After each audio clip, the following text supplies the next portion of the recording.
আসসালামু আলাইকুম। Financial market ইউনিভার্সিটির ধারাবাহিক বাংলা টিউটোরিয়াল পর্ব 18 এবং ফরেক্স বাংলা টিউটোরিয়াল পর্ব 17তে আপনাদের স্বাগতম।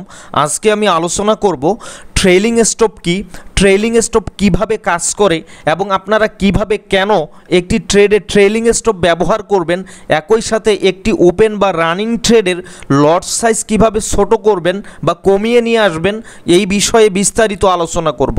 সর্বপ্রথম আসেন ট্রেইলিং স্টপ কি।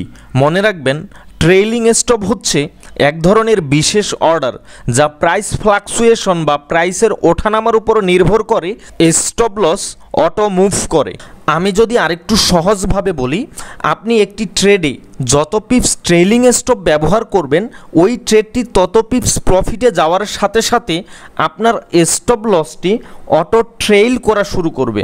সে ধরেন আপনি একটি ট্রেডে 20 পিপস ট্রেইলিং স্টপ ব্যবহার করলেন, তো যখনই আপনার ট্রেডটি 20 পিপস প্রফিটে যাবে তখনই আপনার স্টপ লসটি অটো ট্রেইল করা শুরু করবে।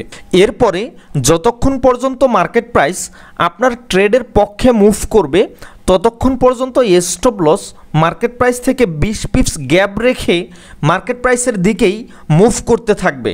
এরপরে আসেন আপনারা কিভাবে একটি ট্রেডে ট্রেইলিং স্টপ সেট করবেন। তো মনে রাখবেন, আপনি যেই ট্রেডে ট্রেইলিং স্টপ সেট করতে চাচ্ছেন তার উপরে মাউস রেখে রাইট বাটনে ক্লিক করবেন। এরপরে এই ট্রেইলিং স্টপ এইখানে ক্লিক করবেন। ক্লিক করার পর এই যে কাস্টম, এই কাস্টমে ক্লিক করবেন। এরপরে কাস্টমে ক্লিক করার পর এইরকম একটা ডায়লগ বক্স আসবে। এই ডায়লগ বক্সে আপনি কত পিপস ট্রেইলিং স্টপ দিতে চাচ্ছেন তা এইখানে আপনাকে লিখে দিতে হবে। তো এই ডায়লগ বক্সে লক্ষ্য করেন, আমাদের এখানে বলে দিচ্ছে যে ট্রেইলিং স্টপ হচ্ছে এমন এক ধরনের পদ্ধতি যা স্টপ লস লেভেলকে অটোমেটিকলি মুভ করায়। এরপরে আমরা যদি ট্রেইলিং স্টপ ব্যবহার করতে চাই, মিনিমাম আমাদের 15 পিপেটিস ট্রেইলিং স্টপ ব্যবহার করতে হবে। তো এই জায়গায় লক্ষ্য করেন, আমাদের যে ট্রেইলিং স্টপ লেভেল আমরা দেখতে পারতেছি, এইখানে আমাদের পিপেটিসের হিসেব অনুযায়ী ট্রেইলিং স্টপ ব্যবহার করতে হবে। সুতরাং সে ধরেন আপনি 10 পিপস ট্রেইলিং স্টপ ব্যবহার করতে চাচ্ছেন, এই ক্ষেত্রে আপনাকে এইখানে টাইপ করতে হবে 100। সহজভাবে যদি বলি, আপনি যত পিপস ট্রেইলিং স্টপ ব্যবহার করবেন তার থেকে অতিরিক্ত ডান দিকে আরেকটি 0 ব্যবহার করবেন, তাহলেই আপনাদের এই পিপেটিসের হিসেবটা চলে আসবে। সে ধরেন আপনি 15 পিপস ট্রেইলিং স্টপ ব্যবহার করতে চাচ্ছেন, এই ক্ষেত্রে 15-র পরে আরেকটি অতিরিক্ত 0 ডিজিট ইউজ করতে হবে। মানে এখানে আপনাকে তখন 150 ইউজ করতে হবে, কারণ 150 পিপেটিসে হয় 15 পিপস। এরপরে সে ধরেন আপনি 20 পিপস ইউজ করতে চাচ্ছেন, এই ক্ষেত্রে 20-এর পরিবর্তে অতিরিক্ত আরেকটি 0 এখানে আমাদের ইউজ করতে হবে, অর্থাৎ এইখানে আমাদের 200 ইউজ করতে হবে। আর যদি দেখা যায় আপনি 50 পিপস ট্রেইলিং স্টপ ব্যবহার করবেন, এই ক্ষেত্রে 50 লিখে আমরা ডান দিকে অতিরিক্ত আরেকটা 0 ডিজিট ইউজ করব। আশা করি বুঝতে পারছেন আপনারা কিভাবে একটি ট্রেডে কত পিপস ট্রেইলিং স্টপ ব্যবহার করতে চাচ্ছেন তা সেট করতে পারবেন। তো এরপরে লক্ষ্য করেন, এইখানে আমি 50 পিপসের একটা ট্রেইলিং স্টপ ব্যবহার করলাম। এই জায়গায় লক্ষ্য করেন, আমাদের এসএল যে প্রাইসটাতে আছে এই প্রাইসের কালারটা আমাদের ইয়েলো হয়ে গেছে। এর মানে আমরা বুঝতে পারতেছি যে আমাদের এই ট্রেডে একটি ট্রেইলিং স্টপ সেট করা আছে।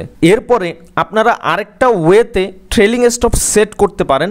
সে ধরেন আপনি চার্টে যাবেন, চার্টে গিয়ে যেই ট্রেডে ট্রেইলিং স্টপ ব্যবহার করবেন ওই ট্রেডের উপরে এইভাবে মাউসটা রাখবেন, রাখে রাইট বাটনে ক্লিক করবেন। এরপরে এইখানে লক্ষ্য করেন এই যে ট্রেইলিং স্টপ, এরপরে এই যে কাস্টমে গিয়ে ক্লিক করবেন। কাস্টমে ক্লিক করে এরকম ডায়লগ বক্স আসবে। তো এইখানে আপনারা কত পিপস ট্রেইলিং স্টপ দিতে চাচ্ছেন তা দিয়ে ওকেতে ক্লিক করবেন। আশা করি বুঝতে পারছেন। এরপর সে ধরেন আপনি কোনো ট্রেডের ট্রেইলিং স্টপ রিমুভ করতে চাচ্ছেন, এই ক্ষেত্রে যে ট্রেডের ট্রেইলিং স্টপ রিমুভ করবেন ওই ট্রেডের উপর মাউস রেখে রাইট বাটনে ক্লিক করবেন। এরপরে এই যে দেখেন ট্রেইলিং স্টপ, এইখানে ক্লিক করবেন। ক্লিক করার পর এইখানে অপশন দেখেন নন, এই ননে আপনারা ক্লিক করবেন। তো এখন লক্ষ্য করেন আমাদের এই জিবিবি ইউএসডি এই পেয়ারের রাইট বাটনে ক্লিক করে ট্রেলিং স্টপে ক্লিক করার পর যখন আমরা এই যে নন মার্ক করে দিচ্ছি তখন এখানে দেখা যাচ্ছে আমাদের ট্রেলিং স্টপটি কি হয়ে গেছে, রিমুভ হয়ে গেছে। এরপরে আপনারা ম্যানুয়ালি স্টপ লসটাকে এইভাবে মডিফাই করতে পারবেন। তো আশা করি বুঝতে পারছেন কিভাবে একটি ট্রেড থেকে ট্রেলিং স্টপ রিমুভ করতে হয়। এছাড়া সে ধরেন একাধিক ট্রেডে ট্রেলিং স্টপ সেট করা আছে, এখন আপনি চাচ্ছেন সবগুলো ট্রেডের ট্রেলিং স্টপ ডিলিট করতে। এই ক্ষেত্রে ট্রেডের উপরে মাউস রেখে রাইট বাটনে ক্লিক করে এই ট্রেলিং স্টপের এইখানে লক্ষ্য করেন এই যে ডিলিট অল, এই ডিলিট অলে ক্লিক করলে এরপরে ইয়েস করবেন। এরপরে আমাদের যতগুলো ট্রেডে ট্রেলিং স্টপ সেট করা ছিল সবগুলোই ডিলিট হয়ে যাবে। আশা করি বুঝতে পারছেন। এরপরে আসেন আমরা সরাসরি কিভাবে একটি ট্রেডে ট্রেলিং স্টপ ব্যবহার করব। সে ধরেন ইউরো এনজেড এই পেয়ারটিতে আমাদের একটা বাই এন্ট্রি দেওয়া আছে, যেই ট্রেডে অলরেডি আমাদের রানিং প্রফিট 230 পিপসের মতো। তো এইখানে আমরা চাচ্ছি 50 পিপসের একটা ট্রেলিং স্টপ ব্যবহার করব। এই জন্য এই ট্রেডের উপরে মাউস রেখে রাইট বাটনে ক্লিক করে এই কাস্টমে গিয়ে আমরা 500 সিলেক্ট করে দিলাম। এরপরে ওকেতে ক্লিক করব। এইখানে লক্ষ্য করেন আমাদের স্টপ লসটি এই জোনটা থেকে অটো মুভ করে মার্কেট প্রাইস থেকে 50 পিপস গ্যাপ রেখে সেট হয়ে গেছে। তো এইখানে মনে রাখবেন আমাদের যখন ট্রেলিং স্টপ অ্যাক্টিভ হয়ে যায় তখন স্টপ লসটি মার্কেট প্রাইসের সাথে 50 পিপস গ্যাপ রেখে মার্কেটের সাথে অটো মুভ করবে ট্রেডের পক্ষে। এর মানে হচ্ছে এখন সে ধরেন এইখান থেকে মার্কেট প্রাইস আরও ঊর্ধ্বমুখী বা বুলিশ হবে। তো এইখানে বর্তমান মার্কেট প্রাইস থেকে স্টপ লসের সর্বোচ্চ গ্যাপ বা ডিস্টেন্স হবে 50 পিপস। মানে আমরা যত পিপস ট্রেলিং স্টপ ব্যবহার করব স্টপ লস এবং মার্কেট প্রাইস থেকে সর্বোচ্চ গ্যাপ হবে তত পিপস। এখন সে ধরেন এইখানে মার্কেট প্রাইস আবারও বুলিশ হচ্ছে, যখন কি না আমাদের স্টপ লস থেকে 50 পিপসের আরও উপরের দিকে বুলিশ হচ্ছে। যেহেতু এটা আমাদের বাই এন্ট্রি, সেহেতু আমাদের যখন দেখা যাবে ট্রেডের পক্ষে মার্কেট প্রাইস বুলিশ হচ্ছে তখন স্টপ লসটি মার্কেট প্রাইস থেকে 50 পিপস গ্যাপ রেখে অটো সেট হইতে থাকবে। এর মানে হচ্ছে মার্কেট প্রাইস যত বেশি বুলিশ হবে এখন স্টপ লসটি তত বেশি মার্কেট প্রাইস থেকে 50 পিপস গ্যাপ রেখে অটো উপরের দিকে মুভ করা শুরু করবে। সো সে ধরেন আমরা যেহেতু এইখানে বাই এন্ট্রি দিয়েছি, এখন মার্কেট প্রাইস যত বেশি উপরের দিকে বুলিশ হবে আমাদের স্টপ লসটি মার্কেট প্রাইস থেকে 50 পিপস গ্যাপ রেখে উপরের দিকে অটো মুভ করবে। তবে মনে রাখবেন স্টপ লসটি মার্কেট প্রাইস থেকে সর্বোচ্চ 50 পিপস গ্যাপ রেখে অটো উপরের দিকে মুভ করবে। কিন্তু যখন মার্কেট প্রাইস এই বাই এন্ট্রির অ্যাগেনস্টে মুভ করবে, অর্থাৎ আমাদের বাই এন্ট্রি দেওয়া আছে, মার্কেট তখন বেয়ারিশ অর্থাৎ ডাউনে আসতেছে, তখন স্টপ লসটি আমাদের মার্কেট প্রাইস থেকে যত পিপস ট্রেলিং স্টপ ইউজ করব তত পিপস গ্যাপ মেনটেন করার জন্য সে ব্যাক করবে না বা নিচের দিকে মুভ করবে না। মনে রাখবেন একটি আপ ট্রেন্ডে ট্রেলিং স্টপ শুধু বুলিশ বা উপরের দিকে মুভ হয়, ট্রেলিং স্টপ কখনো ট্রেডের অ্যাগেনস্টে মুভ করে না। অর্থাৎ মনে রাখবেন আমাদের স্টপ লসটি যেই প্রাইসে একবার মুভ করবে তার নিচে কখনো ফেরত আসবে না। এরপরে মার্কেট প্রাইস যদি আমাদের ট্রেডের অ্যাগেনস্টে মুভ করা শুরু করে, স্টপ লসটি যে প্রাইসে থাকবে মার্কেট প্রাইস সেই প্রাইসে আসলে আমাদের ট্রেডটি অটো ক্লোজ হয়ে যাবে, আমাদের ট্রেডটি তখন স্টপ লস হিট করবে। তাহলে আশা করি বুঝতে পারছেন যে ট্রেডের অ্যাগেনস্টে স্টপ লস কখনো মুভ করবে না। মার্কেট যখন আপনার ট্রেডের পক্ষে মুভ করবে, যত পিপস ট্রেলিং স্টপ ব্যবহার করবেন তত পিপস মার্কেট প্রাইস থেকে ট্রেলিং স্টপ গ্যাপ রেখে আপনার ট্রেডের পক্ষে মুভ করবে। অর্থাৎ আপনি যদি বাই এন্ট্রি দিয়ে থাকেন আর একটি বাই ট্রেডে যদি আপনি ট্রেলিং স্টপ ব্যবহার করেন, এই ক্ষেত্রে স্টপ লস আপনি যত পিপস ট্রেলিং স্টপ ব্যবহার করবেন তত পিপস মার্কেট প্রাইস থেকে স্টপ লসের গ্যাপ রেখে এই স্টপ লসটি অটো ট্রেল করে করে উপরের দিকে মুভ করবে। আর যখনই দেখা যাবে মার্কেট আপনার ট্রেডের অ্যাগেনস্টে মুভ করতেছে, স্টপ লসের কাছাকাছি আসতেছে, আস্তে আস্তে মার্কেট প্রাইস যদি কখনো এই স্টপ লসে আসে হিট করে তাহলে আপনার ট্রেডটি ক্লোজ হয়ে যাবে। যখন আপনার ট্রেডের অ্যাগেনস্টে মার্কেট প্রাইস মুভ করবে তখন স্টপ লসটি নিচের দিকে ব্যাক করবে না। আশা করি বুঝতে পারছেন। এরপরে সে ধরেন আপনি একটা সেল ট্রেডে কিভাবে ট্রেলিং স্টপ ইউজ করবেন। সে ধরেন ইউরো ইউএসডি এই পেয়ারটিতে আমাদের একটা সেল এন্ট্রি দেওয়া আছে। তো এইখানে অলরেডি দেখা যাচ্ছে আমাদের মাত্র 7 পিপস রানিং প্রফিট। তো এইখানে যদি আমরা 20 পিপস ট্রেলিং স্টপ ইউজ করি, সে ধরেন এইখানে আমরা 20 পিপস ট্রেলিং স্টপ ইউজ করলাম। তো এইখানে মনে রাখবেন আমাদের এই ট্রেডটি যতক্ষণ না পর্যন্ত 20 পিপস প্রফিটে যাবে ততক্ষণ পর্যন্ত আমাদের ট্রেলিং স্টপটি অ্যাক্টিভ হবে না, মানে ততক্ষণ পর্যন্ত আমাদের এই স্টপ লসটি অটো মুভ করবে না। এখন যে প্রাইসে আমাদের স্টপ লস সেট করা আছে এই প্রাইসটাতেই স্টপ লস সেট থাকবে। আর যখনই দেখা যাবে আমাদের এই ট্রেড 20 পিপস প্রফিটে চলে গেছে তখন থেকেই আমাদের এই স্টপ লসটি অটো নিচের দিকে মুভ করা শুরু করবে। এইখানে একটা বিষয় মনে রাখবেন, ট্রেলিং স্টপ আপনার ট্রেডিং অ্যাকাউন্ট যদি লগ ইন না থাকে, আপনার ট্রেডিং অ্যাকাউন্ট যদি অফলাইনে থাকে, এই ক্ষেত্রে ট্রেলিং স্টপ কাজ করে না। অর্থাৎ সে ধরেন আমাদের ইউরো এনজেড এই পেয়ারটিতে আমরা একটা ট্রেলিং স্টপ ইউজ করলাম, এরপরে সে ধরেন আমরা MT4-এ অন্য কোনো ট্রেডিং অ্যাকাউন্ট লগ ইন করলাম বা MT4টি কেটে দিলাম, কিংবা আমাদের পিসিতে নেট কানেকশন ডিসকানেক্ট হয়ে গেল।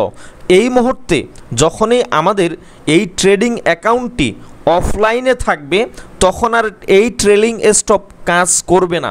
অর্থাৎ ট্রেলিং স্টপ কাজ করতে হইলে এই ট্রেডিং অ্যাকাউন্টটি অবশ্যই MT4 বা MT5-এ লগ ইন থাকতে হবে এবং অবশ্যই পিসিতে নেট কানেকশন থাকতে হবে, এছাড়া আমাদের ট্রেলিং স্টপ কাজ করবে না। যেমন সে ধরেন আমাদের ইউরো এনজেড এই পেয়ারটিতে একটা ট্রেলিং স্টপ অ্যাক্টিভ আছে। তো এই মুহূর্তে আমাদের পিসি থেকে নেট কানেকশন চলে গেল, কিংবা আমরা আমাদের MT4 বা MT5টি ক্লোজ করে দিলাম, এই মুহূর্তে তখন আমাদের ট্রেলিং স্টপটি কিভাবে কাজ করবে? তো এই মুহূর্তে আমাদের আর কাজ করবে না। তো যখন আমাদের এই MT4 বা MT5টি অফলাইনে থাকবে বা আমাদের পিসিতে নেট কানেকশন থাকবে না, তখন আমাদের সর্বশেষ স্টপ লসটি যে প্রাইসে ছিল ওই প্রাইসেই স্থির থাকবে। অর্থাৎ এরপরে সে ধরেন আপনি 50 পিপস গ্যাপ রেখে এখানে ট্রেলিং স্টপ ইউজ করছেন, এরপরে মার্কেট এই স্টপ লস থেকে আরও 100 পিপস বুলিশ হইল, এই ক্ষেত্রে স্টপ লসটি আপনাদের মার্কেট প্রাইস থেকে আর 50 পিপস নিচে অটো সেট হবে না, স্টপ লসটি এই জায়গাতেই স্থির থাকবে। মার্কেট প্রাইস এইখান থেকে আরও 100 পিপস প্রফিটে গেল, যাওয়ার পর আবার ব্যাক করলো, ব্যাক করে যদি স্টপ লস প্রাইসে আসে হিট করে তাহলে এই ট্রেডটি আমাদের অটো ক্লোজ হয়ে যাবে। অর্থাৎ আমাদের স্টপ লসটি আমাদের MT4 বা MT5 ক্লোজ করার সময়ে যে প্রাইসটিতে থাকবে ওই প্রাইসে মার্কেট প্রাইস ঘুরে আসলে আমাদের স্টপ লস হিট করবে। এরপরে সে ধরেন আমাদের জিবিপি ইউএসডি এই পেয়ারটিতে একটা সেল ট্রেড দেওয়া আছে। তো এইখানে আমরা যদি একটি ট্রেলিং স্টপ ইউজ করি কিভাবে কাজ করবে? তো এইখানে দেখা যাচ্ছে আমাদের রানিং প্রফিট হচ্ছে 130 পিপসের বেশি। তো আমরা যদি 40 পিপস ট্রেলিং স্টপ ইউজ করতে চাই তাহলে এইখানে আমরা 400 লিখে দিব, এরপরে ওকেতে ক্লিক করব। তো এইখানে মনে রাখবেন এখন আমাদের মার্কেট প্রাইস যখন আরও বেয়ারিশ হবে তখন মার্কেট প্রাইস থেকে স্টপ লসের ডিস্টেন্স বা গ্যাপ হবে সর্বোচ্চ 40 পিপস। যখনই মার্কেট প্রাইস নিচে নামবে, এই মার্কেট প্রাইস নামার সাথে সাথে আমাদের স্টপ লসটিও অটো নিচের দিকে মুভ করবে। মার্কেট প্রাইসের সাথে 40 পিপস গ্যাপ রেখে মার্কেট প্রাইস যখন নিচে নামবে, অটো আমাদের এই স্টপ লসটি নিচের দিকে ট্রেল করবে, অর্থাৎ নিচের দিকে নেমে আসবে। কিন্তু মার্কেট প্রাইস যদি বুলিশ হওয়া শুরু করে, স্টপ লসটি একবার যে প্রাইসে বা লেভেলে সেট হবে, এই লেভেল থেকে মার্কেট প্রাইস যখন বুলিশ হবে, তখন মনে রাখবেন স্টপ লসটি আর উপরের দিকে গিয়ে মুভ করবে না, অর্থাৎ আমাদের এই সেল ট্রেডের অ্যাগেনস্টে সে উপরের দিকে মুভ করবে না। এই স্টপ লসটি একটা জায়গায় স্থির থাকবে। আর যখনই মার্কেট প্রাইস এই স্টপ লস পর্যন্ত যাবে, আপনার স্টপ লস হিট করে ট্রেডটি অটো ক্লোজ হবে। আশা করি বুঝতে পারছেন যে যখন আমরা একটি ডাউন ট্রেন্ডে ট্রেলিং স্টপ ইউজ করব, তখন আমাদের স্টপ লসটি মার্কেট প্রাইস যখন নিচে আসবে, বেয়ারিশ হবে, মার্কেট প্রাইস থেকে যত পিপস ট্রেলিং স্টপ ইউজ করব, তত পিপস গ্যাপ রেখে স্টপ লসটি অটো নিচের দিকে মুভ করবে। আর যখনই ট্রেডের অ্যাগেনস্টে মার্কেট প্রাইস মুভ করবে, যত পিপস ট্রেলিং স্টপ ইউজ করব, তত পিপস অ্যাগেনস্টে মুভ করলেই আমাদের ট্রেডটি অটো ক্লোজ হয়ে যাবে। আপনার একটা ট্রেড 100 পিপস প্রফিটে আছে, তো আপনি এখন চাচ্ছেন এই ট্রেডটি 20 পিপস আপনার ট্রেডের বিপরীতে মুভ করলেই যেন আপনার ট্রেডটি অটো ক্লোজ হয়ে যায়। এই জন্য আপনি ট্রেলিং স্টপ ইউজ করবেন। যত পিপস আপনার ট্রেডের অ্যাগেনস্টে মার্কেট প্রাইস মুভ করলেই ট্রেড আপনি ক্লোজ করে দিতে চাচ্ছেন, তত পিপস আপনাকে ট্রেলিং স্টপ ইউজ করতে হবে। এরপরে আসেন একটা রানিং ট্রেডের ভলিউম সাইজ কিভাবে আপনারা কমায় নিয়ে আসবেন। সে ধরেন একটা ট্রেড আপনার মোটামুটি প্রফিটে আছে, সেই ট্রেডটি আপনি সম্পূর্ণ ট্রেড ক্লোজ না করে দিয়ে কিছু ভলিউম বা লট সাইজ কমিয়ে ক্লোজ করতে চাচ্ছেন, কিংবা আপনি একটা ট্রেডের ভুল করে ভলিউম সাইজ বেশি ব্যবহার করে ফেলছেন, সেই ট্রেডের ভলিউম সাইজ কিভাবে আপনি কমিয়ে নিয়ে আসবেন, অর্থাৎ একটা রানিং ট্রেডের লট সাইজ বা ভলিউম সাইজ আপনারা কিভাবে কমিয়ে নিয়ে আসবেন। তো যেই ট্রেডের ভলিউম সাইজ বা লট সাইজ আপনারা কমিয়ে নিয়ে আসতে চাচ্ছেন, এইভাবে সেই ট্রেডের উপরে মাউস রেখে ডাবল ক্লিক করবেন। এরপরে এইখানে লক্ষ্য করেন মার্কেট এক্সিকিউশন, এইটা অবশ্যই আপনাকে সিলেক্ট করে দিতে হবে। এরপরে লক্ষ্য করেন ভলিউমের এইখানে আপনি একটা ট্রেডের কত ভলিউম ক্লোজ করতে চাচ্ছেন তা এখানে আপনি সিলেক্ট করে দিবেন। সে ধরেন এইটা আমার 1 স্ট্যান্ডার্ড লটে ট্রেডটি ওপেন আছে, তো আমি চাচ্ছি অর্ধেক ট্রেড ক্লোজ করে দিব। যে ভলিউম সাইজ দেওয়া আছে তার থেকে অর্ধেক ভলিউম আমি ক্লোজ করে দিব। তো এইখানে আমি 0.50 দিয়ে এই যে ক্লোজ, এইখানে ক্লিক করলেই আমাদের এইখানে লক্ষ্য করেন এই যে কত ভলিউমের ট্রেড ক্লোজ হবে এইখানে আমরা দেখতে পারতেছি। তো এখন যদি আমরা জাস্ট ক্লোজ ক্লিক করি, তাহলেই এই 1 স্ট্যান্ডার্ড লটের ট্রেডটি থেকে আমাদের 0.50 ভলিউম সাইজ কমিয়ে আসবে। তো দেখেন আমি এখানে ক্লিক করলাম, তো ক্লিক করার পর লক্ষ্য করেন আমাদের ভলিউম সাইজ 1 স্ট্যান্ডার্ড লট থেকে 0.50 হয়ে গেছে। আমি আশা করি বুঝাইতে পারছি আপনারা কিভাবে একটি রানিং ট্রেডের ভলিউম সাইজ কমায় নিয়ে আসবেন। তো এইখানে মনে রাখবেন যদি আপনার ট্রেডটি মিনিমাম লট সাইজ বা ভলিউম সাইজ দিয়ে ওপেন থাকে, এই ক্ষেত্রে ওই ট্রেডটি থেকে আপনি আর ভলিউম সাইজ কমায় নিয়ে আসতে পারবেন না। যেমন এইখানে সে ধরেন আপনার 0.01 এই ভলিউম সাইজ বা লট সাইজ দিয়ে একটা ট্রেড ওপেন আছে, এইটা আপনি আর ভলিউম সাইজ কমায় নিয়ে আসতে পারবেন না। তো আমি আশা করি আপনাদের বুঝাইতে পারছি যে ট্রেলিং স্টপ কি এবং ট্রেলিং স্টপ কিভাবে কাজ করে, কিভাবে আপনারা ট্রেলিং স্টপ ব্যবহার করবেন এবং কিভাবে একটি রানিং বা ওপেন ট্রেডের ভলিউম সাইজ আপনারা কমায় নিয়ে আসবেন। তো এর পরেও যদি না বুঝে থাকেন অবশ্যই কমেন্টস করবেন বা আমাদের সাথে যোগাযোগ করবেন। তো আজকের টিউটোরিয়ালটি আমি আর দীর্ঘায়িত করতেছি না, আমাদের পরবর্তী লেকচার ভিডিও টিউটোরিয়ালগুলো দেখার আমন্ত্রণ জানিয়ে আজকের ভিডিও টিউটোরিয়ালটি এখানেই সমাপ্ত করতেছি। সবাই ভালো থাকবেন, সুস্থ থাকবেন, আল্লাহ হাফেজ।